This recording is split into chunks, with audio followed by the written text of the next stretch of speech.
Bonjour, vous vous demandez sûrement comment faire communiquer des machines qui sont dans des VLAN différents. Vous pouvez voir par exemple sur ce schéma, vous avez deux machines qui sont dans le VLAN 3, vous avez deux autres machines dans le VLAN 4. Pour les faire communiquer évidemment, comme on vous l'a dit, pour faire communiquer deux machines qui sont dans des réseaux différents ou des machines qui sont dans des réseaux différents, il faut impérativement un routeur. Donc je vais d'abord utiliser une approche pédagogique. Ici, si vous avez des machines qui sont dans des VLAN différents, il faudra avoir un routeur là. Vous connectez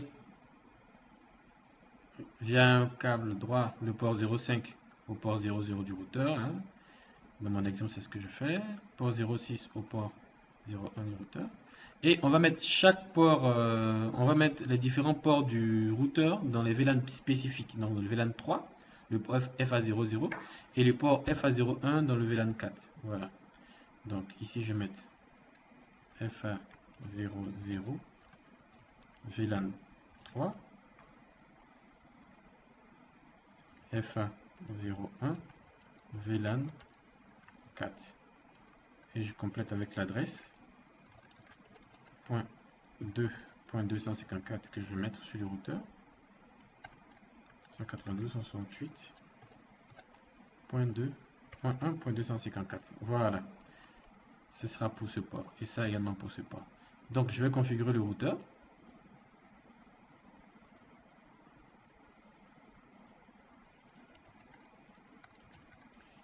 Configure terminal. Interface Fastnet 0/0. IP adresse 192.168.1.254.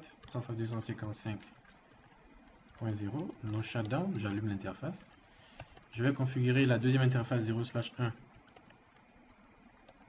en mettant l'adresse 192.168.1, non plutôt .2.254, 3x255.0, no shutdown. Pour allumer l'interface, je fais exit. Et n'oubliez pas, il faut que je mette les différents ports, donc c'est-à-dire le port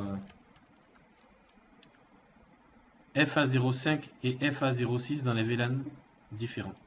Donc je fais configure terminal, interface Fastnet 0/5 et je mets ce port dans le VLAN 3. Je mets l'interface 0,6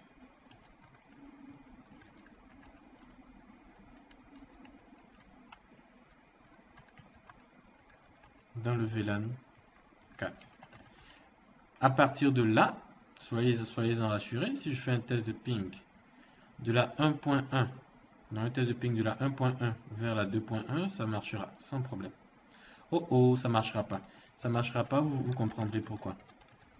Point 2.1, voilà. Vous verrez, ça marchera pas. Et c'est vraiment un cas d'école. Ça marchera pas tout simplement parce que je n'ai pas mis les adresses des passerelles par défaut. Voilà. Donc ici, on met 254. Ici également 192.168.1.254. Ici également 192.168.2.254. Ici également 254. Voilà. Maintenant, je peux tenter de faire un ping. Et on regarde. Voilà. Ça répond. La 2.1 répond. Pareil, si je viens ici et que je tente de pinguer 192.168, la 2.2, ça va répondre. Allez-y, voilà. Ça répond. Sûrement vous vous demandez, imaginez-vous un seul instant que sur un switch on configure 10 VLAN et qu'on souhaite faire communiquer ces 10 VLAN. Est-ce qu'on aura donc besoin d'un routeur avec 10 ports? Ça, c'est une interrogation, mais sachez une chose, c'est que cela a été résolu. Et je vais vous présenter cela dans un autre slide. Non, plutôt dans une autre présentation. Merci.